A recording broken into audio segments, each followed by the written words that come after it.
What up with it? It's your boy Leon West, and this is my first ever podcast, first video of the YouTube channel.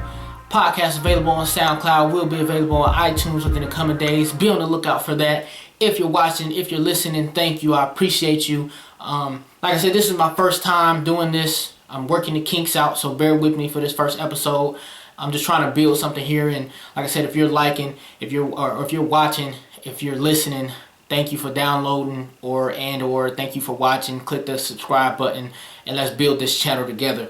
Without further ado, I'm going to go ahead and get into what we'll be discussing today. And today I'll be discussing the AFC, the NFC Championship games. Give you my take. At the end of the show, I'll give you my prediction, but I'll give you my take and who I think is going to win. We'll be discussing NBA news, big news out of Cleveland, David Blatt being fired. I'll give you my take on that. Just how good the Warriors are. These guys are amazing, and I'll give you my take on how good I think they are. And then I have a segment called Debate Take where I'll give you a debate topic, and hopefully, like I said, you're watching, you're listening, you can comment or post a video, whatever the case may be, and we can discuss the debate topic. And so, without further ado, we'll go ahead and get into it. The Denver and New England game.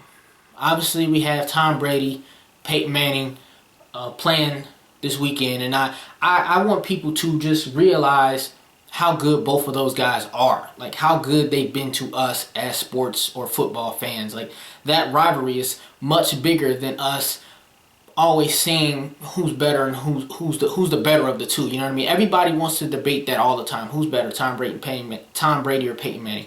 And in that, I think a lot of the times, if you're biased to one or the other, you tend to discredit what the other has done. And I don't want people to do that this weekend. I think Peyton Manning's probably done after this year. Tom Brady, another 2 or 3 years. We don't have many matchups left between these two. I think we need to just go ahead and enjoy these two this weekend. It's going to be one hell of a game. And I think it'll make for great football this weekend. But my takes on the game are, I watched Peyton Manning last week, and I've been watching for a while, and I think his arm is pedestrian at best. I mean, he's a great thinker. He has it all in the mind, but I just don't see it in the arm. I think last week he had a lot of balls sail on him. I mean, he had a lot of drops as well. We had a lot of balls sail on him, and I just don't think he has enough pop in that arm to last any more than this year, maybe next year, but I just don't think he has enough pop. I think the defense did a great job of getting Denver to where they are this year, but quarterback play for them all season has been much less than stellar, and I say that kindly. I say that kindly because the quarterback play this year, like I said, has been absolutely abysmal. I mean, Peyton Manning at home is 1 touchdown, 8 interceptions, so you take that for what it is. Peyton Manning's still Peyton Manning. I won't disrespect him too much or say too many bad things about him, but 1 touchdown, 8 interceptions for any other quarterback, you're not playing at this point in time. But, you know, Brady is 11-5 versus Peyton Manning. Now, the numbers are kind of skewed because the last 10 they're 5-5, and Peyton Manning has won the last 2 playoff meetings. I think everybody remembers 2 years ago when Denver won that 26-16 game, getting to the Super Bowl. Although they lost to a really great Seattle team when they got there, they did what they needed to do, and they beat a very good New England team. It was a great game, and I think this weekend will be the same. On to the NFC, Cam Newton versus Carson Palmer. I think this is clearly the best quarterback matchup. Like I said, the stigma of Peyton Manning and Tom Brady follows the Denver-New England game. So obviously that's going to get majority of the headlines. But like I said, in my opinion, I believe the Cam Newton and Carson Palmer game will be the better game of the weekend. I mean, you look at these two quarterbacks. This is the first meeting in the playoffs of 2 quarterbacks who won the Heisman and a national championship in college. And I think that's going to make for a great game.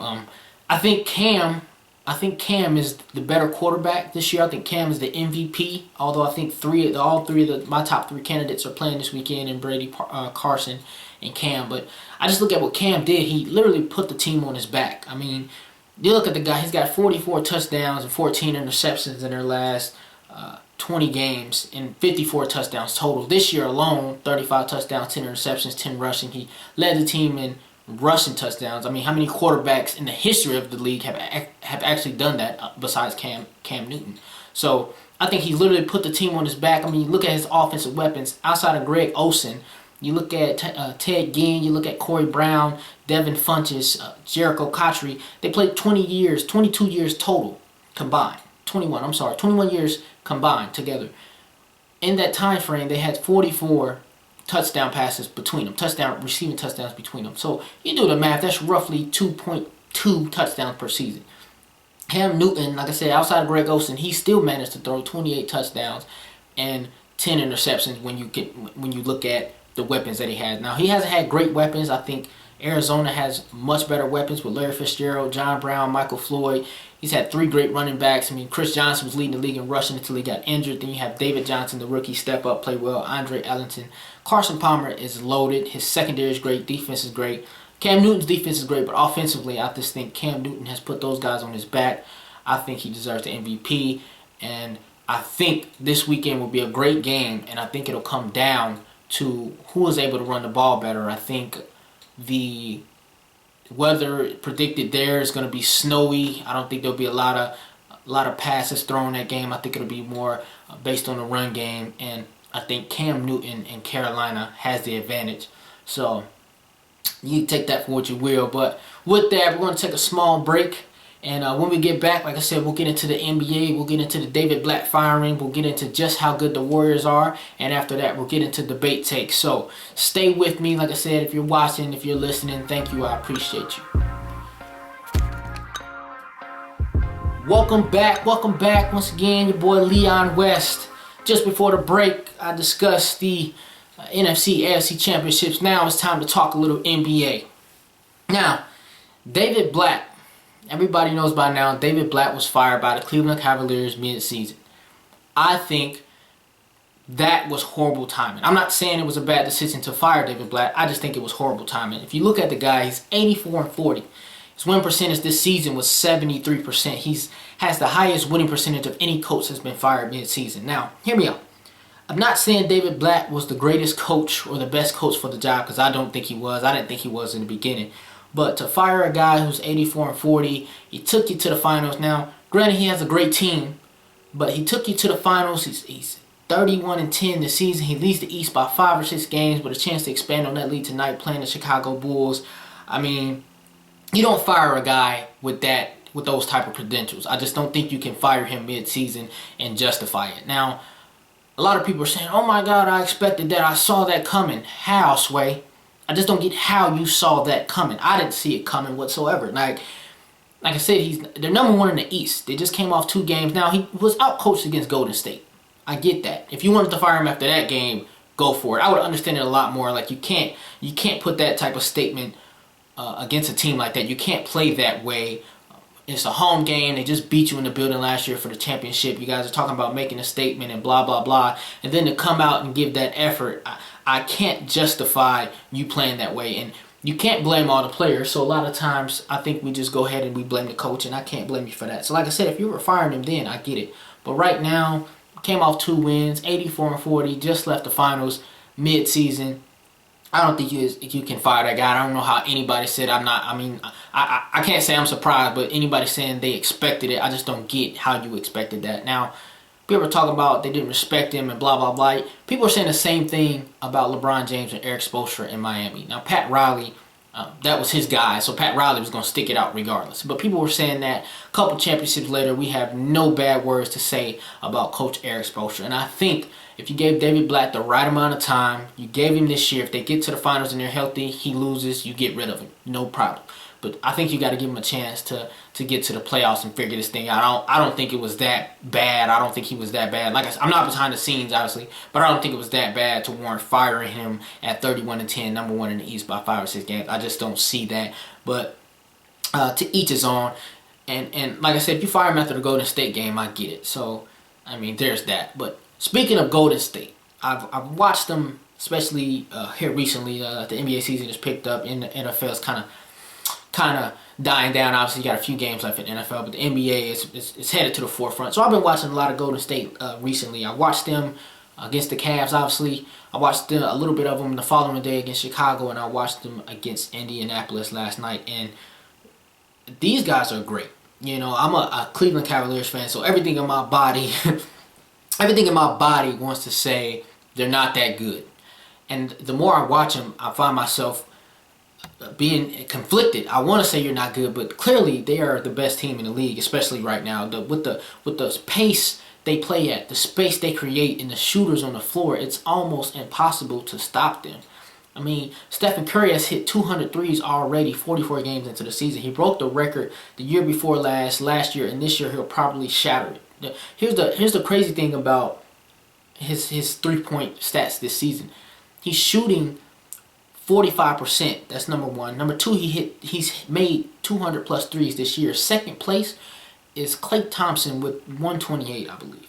Third place is Paul George at 121. So long story short, he's ahead of those guys by 70 or 80 3-pointers at 40 games through the season. And he's just going to continue. He shoots 45% and he's shooting 14, 15 threes a game. You do the math, he's making 7 or 8 per night. That's 21 to 24 of his points coming from there. He's shooting 50% from the floor, 40 for 3, 90 from the line. I mean, it was a random stat that I heard on ESPN last night that Andre Drummond has missed 23 free throws in a game, which is an NBA record. Steph Curry has missed 22 on the season. I mean, this guy's just an amazing shooter. Klay Thompson is amazing. When you pair them together, then you have Draymond Green, who, for whatever reason, seems to never make a wrong decision. I mean, these guys are a great basketball team. Like I said, the pace, the space they play with, I don't know how many teams can handle that and beat those guys 4 times in 2 weeks. I'm hoping Cleveland can.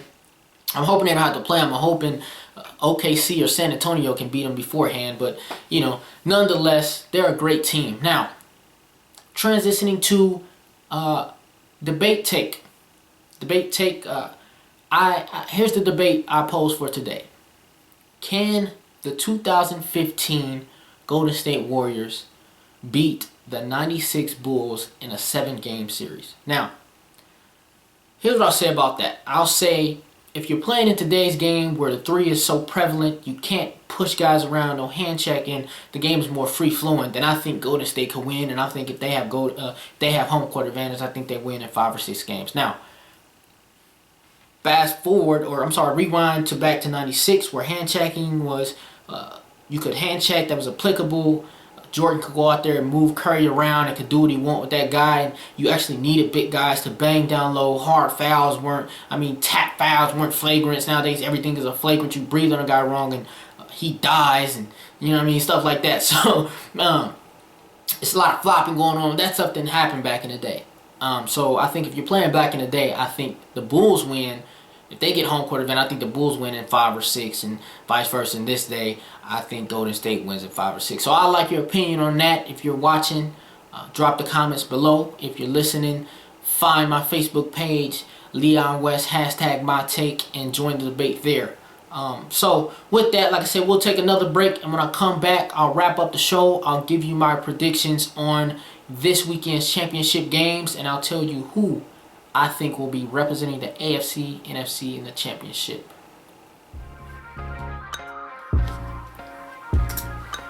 What up with it? It's your boy Leon West. We're back with the final segment.